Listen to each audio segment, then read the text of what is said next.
Quand j'ai lu sur le curé qui préférait jouer de la musique jusqu'au milieu de la nuit plutôt que préparer ses sermons, j'ai eu l'idée d'y associer l'image folklorique du diable qui ensorcelle grâce au rythme du violon. C'est comme ça qu'est née la rédemption des oubliés. Cette histoire-là, ça m'est arrivé avec deux amis d'origine russe que j'ai rencontrés au cégep, Igor et Vladimir, deux musiciens qui jouaient du piano, du violon, de la guitare et qui chantaient. Ils faisaient du folk à l'américaine, mais avec des paroles en russe. En tout cas, ils avaient enregistré des albums, puis là, ils étaient dû pour une petite pause. Ils voulaient changer leur son, ils voulaient réfléchir à leur démarche artistique. Fait que là, quand ils m'en ont parlé, ben moi, j'ai allumé qu'à Sainte-Monique, il y avait le presbytère qui était à vendre. Fait que je les ai invités à venir visiter ça, puis ben, ils ont tombé en amour avec la place, ils ont décidé d'acheter le presbytère pour en faire un endroit pour enregistrer leur prochain album.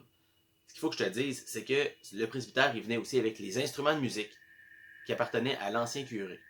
Il y avait un orgue, mais il y avait aussi toutes sortes d'autres instruments, sans l'air que le curé, à l'époque, faisait des veillées musicales, puis que c'était rempli d'instruments, de vieux souvenirs dans cet endroit-là.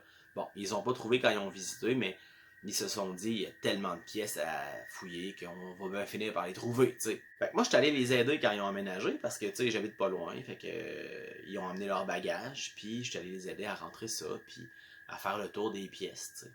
Dans le grand salon du presbytère, il y avait un immense portrait du curé en question. Il y avait un visage austère, dur, sans sourire. Ça, dans ma tête, là, ça fonctionnait pas avec l'idée que c'était un curé qui aimait la musique.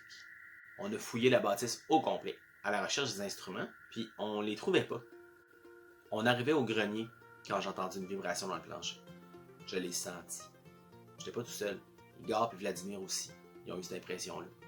Une couple de minutes plus tard, c'est le rythme d'un violon endiablé qu'on a entendu. Mais Igor, lui, l'a pas juste entendu, il l'a vécu. Ses traits se sont déformés, ses yeux se sont exorbités, puis il s'est mis à bouger de manière incompréhensible. Puis derrière lui, une ombre est apparue, une silhouette, avec deux petites cornes sur la tête. Puis là, crée-moi pas, j'ai vu la forme du curé apparaître. Il avait un visage identique au vieux portrait. Puis il avait dans ses mains un violon. Puis là, le vieux curé, il s'est mis à jouer du violon sur un rythme qui était complètement différent de ce qu'on entendait. Et là, Igor a paralysé dans les airs, suspendu entre les deux musiques. D'autres personnages sont apparus autour du curé. Un homme avec un accordéon, une femme avec un harmonica, un ado qui jouait de la cuillère. La silhouette derrière Igor, celle avec des cornes, est devenue de plus en plus transparente. Igor y demeurait immobile. C'est là que Vlad a sorti sa guitare qui avait en bandoulière, puis qui s'est mis à jouer lui aussi avec le curé puis sa bande. Il a commencé à jammer avec les fantômes, je sais pas comment le dire autrement. Puis là, Igor, il a retrouvé ses moyens. Il était plus paralysé, puis il a commencé à chanter, en français, en anglais, en russe, en mélangeant les trois langues. C'était incompréhensible, mais la musicalité fonctionnait avec ce qui était en train de se créer. L'ombre aux cornes est disparue.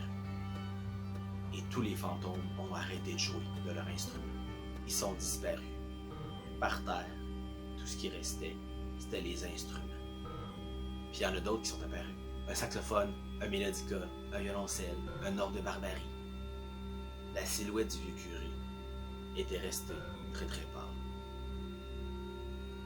Dans un murmure, le vieux prêtre nous a dit que c'était à nous maintenant de défendre le monde avec la musique.